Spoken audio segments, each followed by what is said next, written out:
Is that us?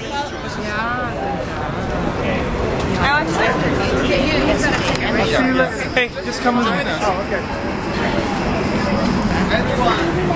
But I'm king. The best? I want to make sure you go on. I know.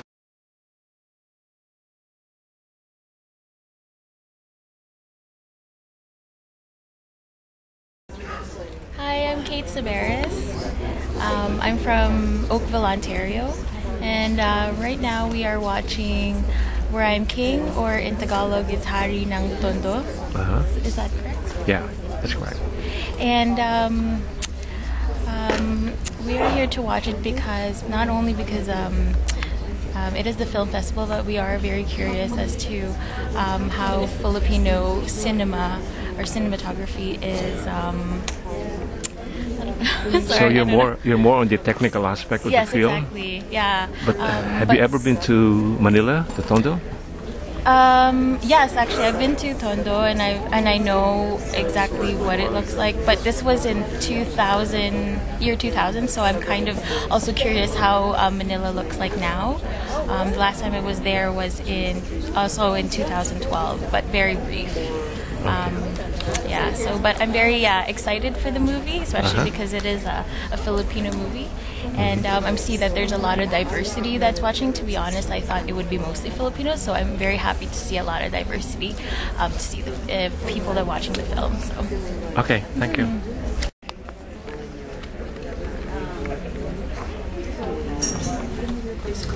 Kumusta? Hello.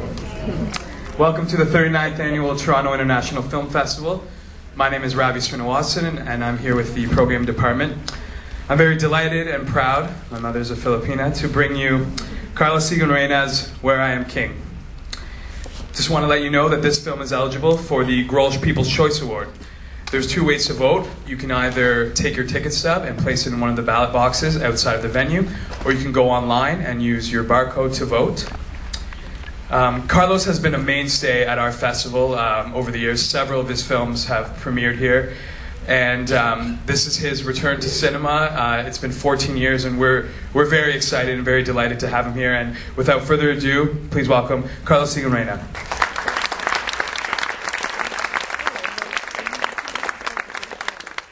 Thank you very much, everybody, for coming to see this film. As Ravi has said, it's been a long break from filmmaking for me, but Toronto Film Festival introduced me to international film in a career and life-changing way back in the 90s. So I really appreciate this opportunity to screen and play again for the TIFF audiences. I'd like to thank the Toronto International Film Festival and programmer Steve Gravestock for having brought this to the attention of the festival. And thank you, TIFF audience, the TIFF audience for being the great, supportive audience that you are. I hope you enjoy the film, and I'll be in the Q&A later on with the team. We have the creative team, some people from the creative team, and the cast here. So we'll be happy to take your questions later on. Thank you very much. I hope you enjoy the film.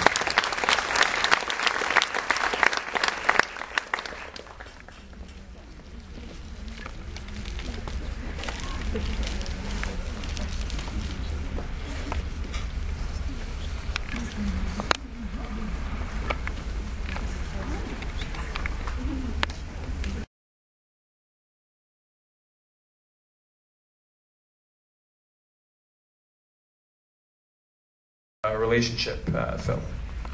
I see it as both. I think, in a way, I think what's very prominent, of course, is on the plot level. I mean, it's basically it's a relationship story within the family. A grandfather's basically,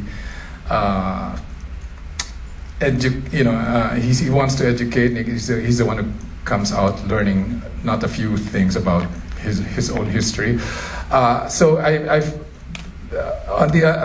On another level, yeah, I think it's really about. I mean, I look at Tondo as not just that place, but also the Philippines, and so it's I think it does raise a question about our, responsibility to getting things done in our own place. So yeah, I mean, I thought there was something about an issue of responsibility against kind of like just working towards your own success. So I saw it as both. Yeah, go ahead. Sorry. You see, of course, the poverty in Tondo, right? So what do you think is the solution to that problem? The question was, do you have any solutions to the poverty in Tondo? Good luck. Yeah, maybe I should run for office or something. I don't know. No, I think I think well. I don't have the answers to. I mean, I don't have any answers to that. But I think that the film talks about the question about. I mean, on a personal level, it's precisely the issue of thinking beyond your own self and your own tribe, and thinking about the larger world, the larger, in this sense, basically thinking about the people beyond your own circle. And I think that was pretty much what what the film was talking about. So it's on a political level. I mean, there's a lot of issues going on in. I think that it's this sense of we just have to think of things beyond ourselves. I mean,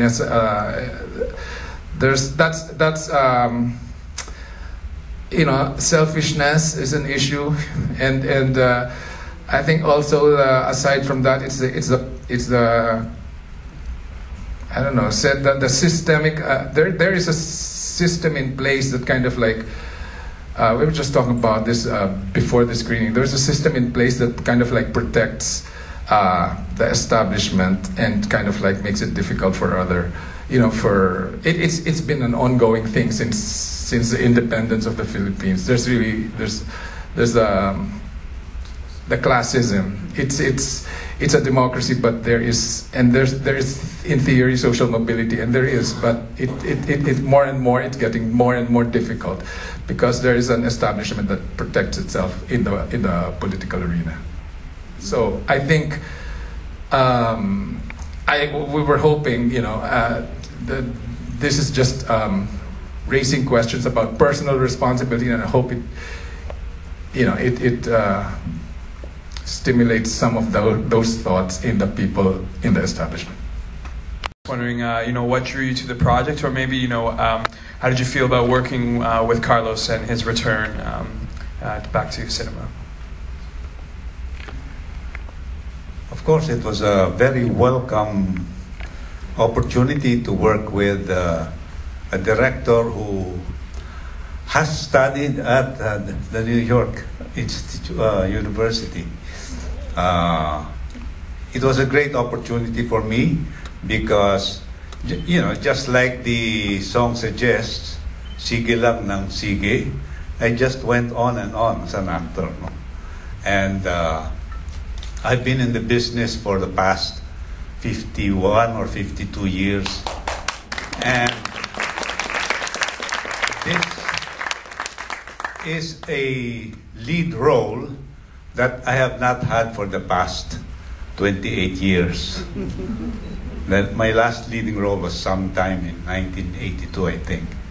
And between the two dates, I've been doing mostly supporting roles. So this was a very welcome opportunity to work with Carlos. Did a very nice job. For me, it was a good time for me because I just graduated a year and a half ago, and the goal for me,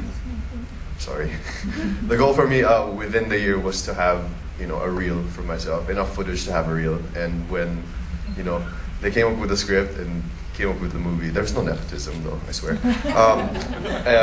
I just said, I just wanted to do more work and get more work experience, and to work with Chris as well, someone whose work I've admired for a while, and it was just cool. So I agreed. Yeah. Just what my uncle has said and what my cousin has said. It's been 15 years since we saw our, no nepotism at all. Okay, it's been 15 years or 14 years since we saw Reyna films once again on screen. And we're very lucky. We've thank you to our parents that we have lived quite a good life, even in the Philippines. So doing this and coming this close to what other people in the Philippines experience every single day is really quite a shocker of sorts. It's an eye-opening experience. It's a provoking thought that we have to do something. So this whole idea of creating a sense of responsibility, even among the youth, is something, I mean, you know, with the Philippines and with overseas Filipino workers, you know, the youth nowadays, we really are, things come much easier for us, even in the Philippines. I mean, there's internet and everything. So the idea that this whole relationship and this whole idea that we go back to the roots of the older generations and what they have gone through for us to be here, to be able to do what we're doing now, is really something that we treasure.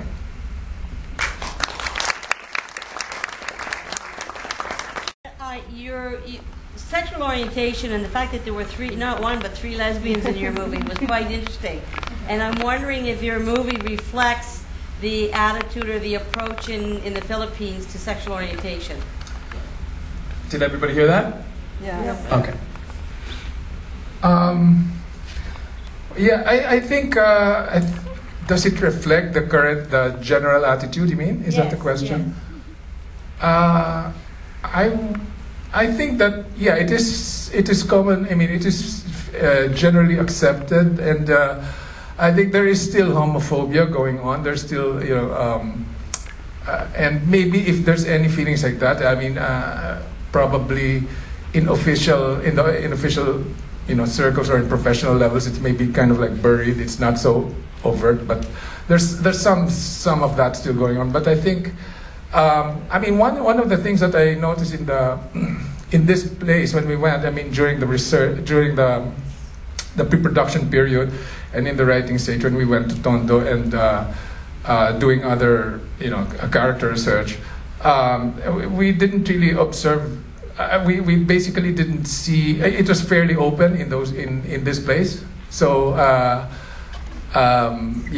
that's. I would say that there's you know, in places where basically people can be open to each other. I mean, that's pretty accepted. And I mean, I don't know how else to answer that question. But I think, there is an openness to it. And if there's anything, if there are traces of homophobia going on, I'm sure there is, but you know, it's not so overt. Thank you. Please vote for the film.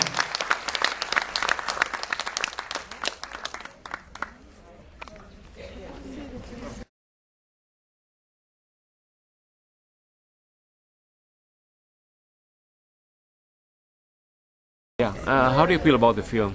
I find it really interesting in the way the dynamics is between the families and the different levels of struggles between you know, the rich and the poor people, and so that to me was kind of captivating in a way.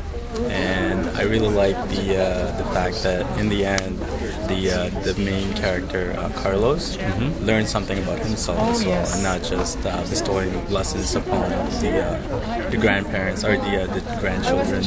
And in the end, they all benefited from learning from each other and the environment.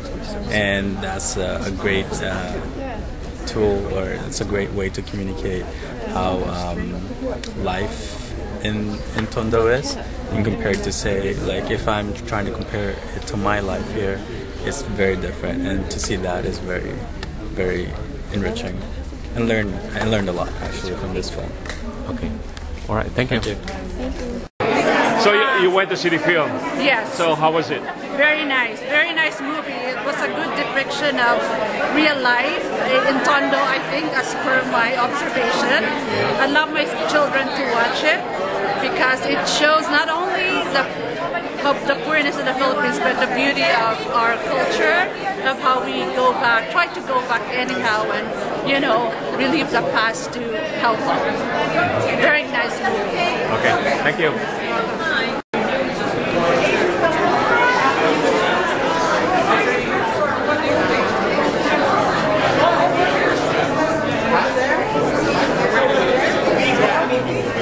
I have to go to washroom. Okay.